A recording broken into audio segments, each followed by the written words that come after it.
The day and month of the end of the world have been uploaded. The date will be set by the Creator. It has verification or evidence. It has also been uploaded. This is not a religion. It is a commandment.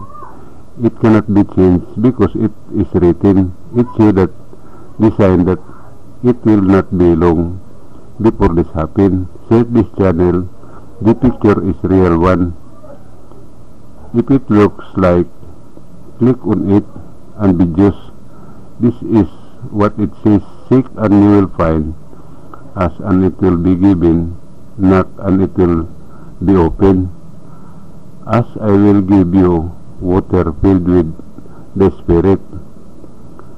The knocking, I will bring people to the door of paradise in heaven, and they will enter heaven alive. The 10 commandments that Moses brought did not say anything that could be forgiven.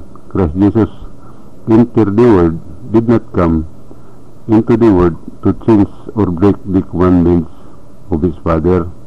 He came into the world with the mission of letting people know that humans have soul, and because of Iglesia, that would call those people who would enter heaven alive and would reveal the true name of the Creator and His will.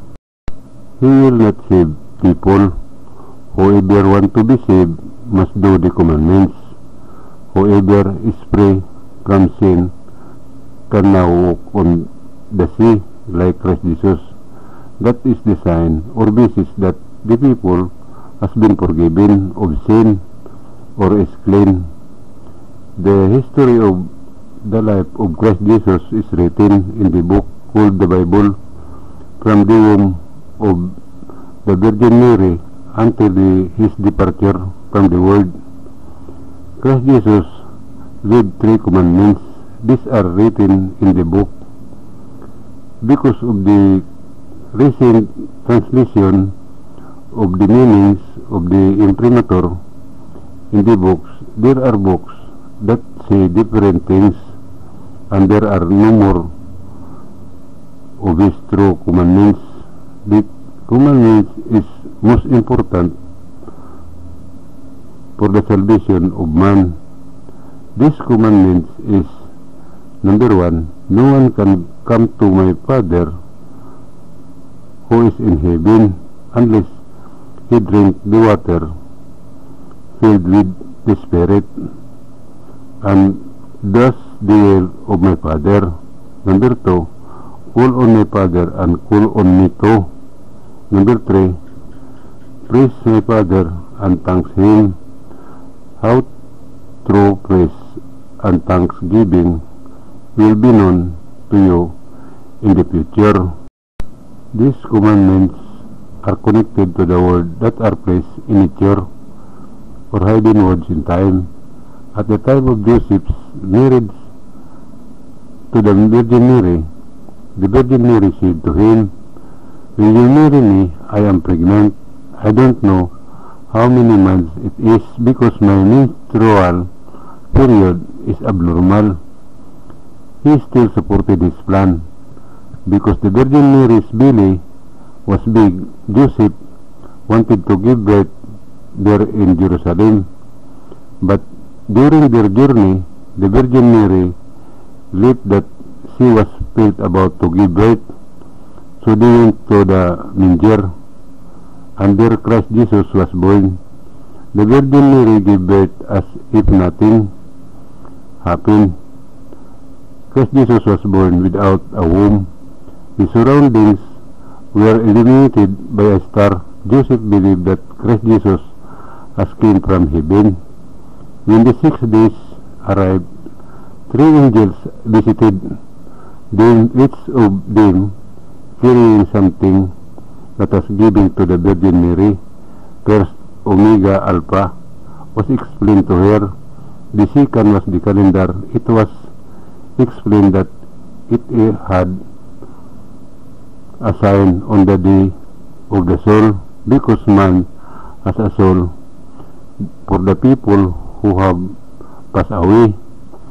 They told her to mark her birth and said that when all the pages are finished, it would be 1 year, and start again with the second. They told them to leave the next day. The countdown begins in January. Its name is the month. The third was Bismillah. She was told that this is the key to knowing the true name of Creator, and as well the beginning and the end of the world, how it will happen, who will enter heaven alive, and how many of them will there be. And she was told that when your son turned 28 years old, give him everything he brought him.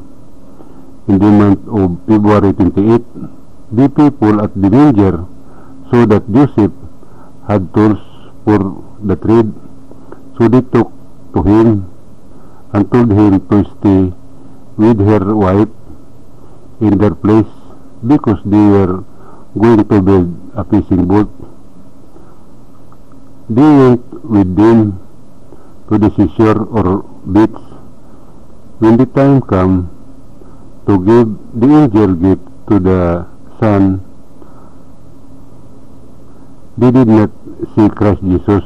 The next day they met, so the Virgin Mary did was put on the 29th of February, and that's when Christ Jesus attained to preach about heaven. He had a close friend since childhood. They were always together. This is Judas. As they walked along the seashore, they saw 11 fishermen who were sad because they had not caught even a small fish. Jesus Christ appeared in his power, and they believed, and they became disciples of Christ Jesus. 12 of them were with Judas. There is in the temple, there is what is called sanctuary for removal of human sins. Many brought animals because the human sins would be transferred to the animal after it was born. In John the Baptist's place, when someone brought an animal to the temple on their way home, John the Baptist told them not to believe that human sins could be transferred to animals. That was lie. To prove it, I have two tests or ritual called floating and sinking. This is the sign that the person is no longer guilty, and because there is one Christ Jesus involved, he called it the beginning. From that place, heard the loud voice or words on his father, who said, follow or obey what he said. This is the reason that no one brought animals to the sanctuary, because the people believed in what John the Baptist was doing. In the ear of the Jews, because he was the reason John the Baptist was arrested and beheaded. Years passed, Christ Jesus preaching and healing people. One day, when the Jews gathered in the temple, Christ Jesus went, not to pray, but to see that in 3 days this temple would be destroyed. What he said happened. No one knows how it happened, and they blame Christ Jesus for what happened. At that time, Christ Jesus told his disciples that the end had come. I'm going to my Father in heaven. And he said that I will choose who will be your leader. And he said that I will make our Last Supper. And he said, tomorrow we will go to the neighboring mountains. The next day, he said, bring a stone each When they arrived at the place, he made bread from the stone. They brought and he said, "Tomorrow we will return here." When they returned, he said, "Whoever can go the farthest and cross the stone will be your leader. All those who can cross the stone will be the only ones who can preach. Those who cannot cross the stone will be the ones who will help with the work. The last one will be the first to stand up and leave. Peter will be the farthest away, and Judas will be the last." When they returned home, Christ Jesus immediately called Peter and gave him two things, the baptism law and the calendar, and he told him to mark the calendar with the day of his death and have it copied by all his companions. They already know this because Christ Jesus had taught them before. This baptism law is the key to unlocking my Father's throne name and his will. The one who will open is a person, he is the Ecclesia. I will teach you where it came from, and I will be with you tomorrow. Do not show it to your fellow disciples. Look for your lineage that you can trust. If one of you is lost, he will look for one like you.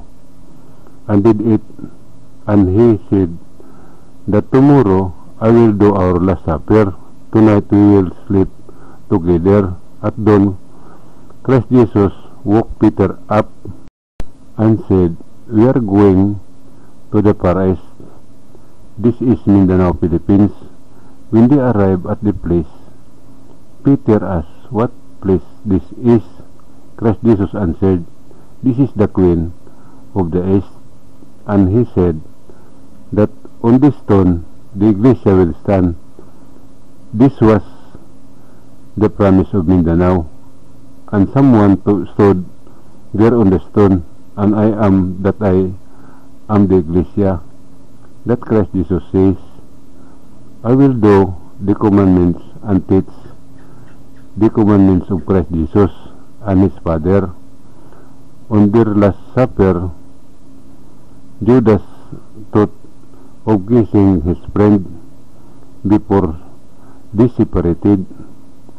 In the middle of their dinner, Christ Jesus stood up and put on the clothes that the angels gave him. The companion asked, "What is that, teacher?" He replied, "It is the first and the last, or Omega Alpha." Then he performed a ritual that he gave to his disciple. When they near finished eating, Christ Jesus said to Judas, "Give up, because the one who will come after me is coming." Judas forgot to kiss his friend. Judas left sadly. The arrest of Christ Jesus took place in the Garden of Gethsemane, and he was taken to the kingdom or palace, and there he was tortured badly, and he suffered more than the criminal's punishment. On the morning of the day of Friday, the palace announced that there were 3 people to be crucified, and the people quickly gathered palm leaves to make umbrella or shelter from the heat. On their way home, they saw that the journey to Mount Calvary had begun. When they arrived at the place, they immediately stripped Christ Jesus of his clothes and crucified him naked, because Saul or Paul had ordered that to take and bring him the clothes of Christ Jesus. When Saul received the clothes, suddenly there was a strong earthquake. A accompanied by loud thunder and heavy rain. Saul or Paul trembled with fear, and he promised that when it stopped, he would spread the story of Christ Jesus, and suddenly calmed down. On Sunday, Christ Jesus appeared to his disciple. He said, "I appeared to you to prove that I will rise again and can say goodbye to you all," and said, "Peace be with you all." They asked, "Teacher, when will you return?" Christ Jesus replied, "When they called a slowly gone," and he left.